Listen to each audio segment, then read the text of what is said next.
wonder if you're a narcissist. That means you're not one. I'm a diagnosed narcissist, and I wondered for years if I... Did you just falsely claim that if you wonder if you're a narcissist, you're not one? Then follow it by saying that you wondered for years if you were a narcissist before you got diagnosed as a narcissist? I would say, yeah, that is pretty much what she just did, which is very contradicting. However, I don't know for sure, and the only reason that is because the stitch kind of cut her off mid-sentence. So I guess we'll look at the rest of the sentence to see how she spins some sort of logic into this, which I doubt she will, but I'm gonna hear her out. I wondered for years if I was a narcissist before I got my actual official diagnosis. This saying is often perpetuated by the narc abuse coaches here on TikTok, and it is a very harmful saying.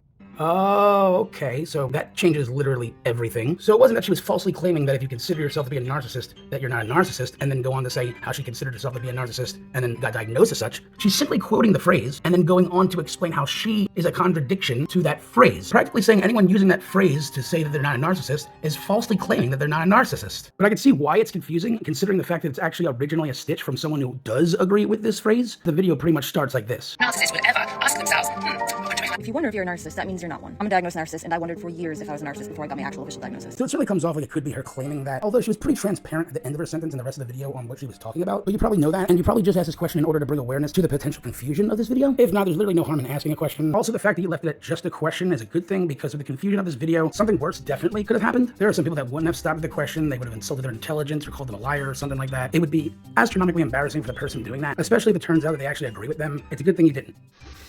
Holy crap! What is wrong with you in reality is not that you're a narcissist, it's that you're an imbecile. You were so close. So close. But you had to just go on and insult the intelligence, didn't you? But it's fine. This is salvageable. At least you didn't call them a liar.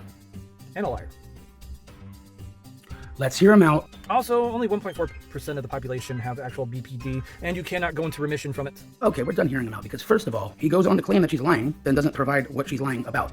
Was she lying about the phrase? And if so, what aspect of it? Because you seem to believe that she supports that phrase and holds it to be true, even though her video is specifically against the phrase. Is the aspect that you agree with the phrase, and the fact that she had concerns of herself being a narcissist means that she isn't a narcissist? Are you saying that the phrase is true, but the self-realization is false, or the other way around? At this point, I'm 99% sure that you didn't watch this video, and if you did, you're purposefully misrepresenting it. Second of all, you talk about a small percentage of people having that disorder, and I don't see the relevancy of you bringing that up when it wasn't brought up before. If I had to guess why you brought that up, I would say that you were using the small percentage to try to indicate that it's very unlikely for her to be a diagnosed narcissist, so somehow that aspect null and voids her diagnosis somehow. That's the only thing I could see with that. But I don't see any relevancy when it comes to it not being able to go into remission, because not once did anyone say anything like that. There's nothing in the video descriptions displaying anything close to that. Is it the part in the description where they say that narcissistic tendencies can be controlled? Or is it the fact that she said from time to time she considered it, so you consider that to be a remission? It's certainly not anything from the original stitch, because you don't mention that and didn't show it and went out of your way to not stitch this part. Clearly you're not talking about this person. However, what makes the most sense is that he just didn't watch the video and just came up with any interpretation he wanted out of his own mind, out of nowhere, out of thin air. I put a comment basically explaining that this lady agreed with everything he said, closing off by saying, that's supposed to be said, I said this before, even when you agree, you disagree.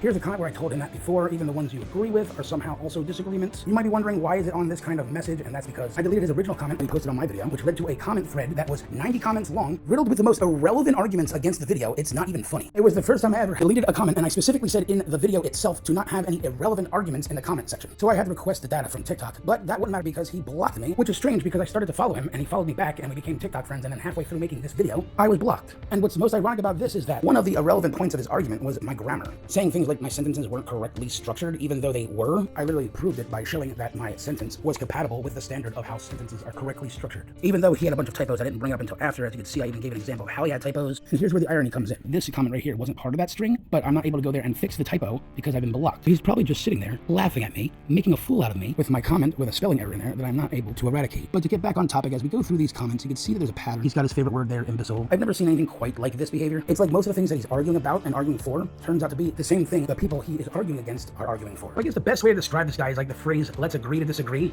Only instead of that, it's, I disagree to agree. Stop lying. Stop trying to pretend like you're just broken individual for clout and money.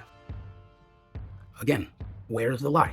Like, where's the, you know what, I don't even know why I'm bothering with somebody who doesn't even know what a quote is. It's not cool. And as someone who's married to someone with BPD, I'm highly offended for my wife. Cool. I don't give a about your wife. So, how about you stop with the cat? Okay, kid? Anyway, there is no cap. You definitely didn't watch this video. Honestly, it's impressive the confidence he has for how wrong he is. Let me know in the comment section if you ever had to deal with somebody like this. That's about it. See ya.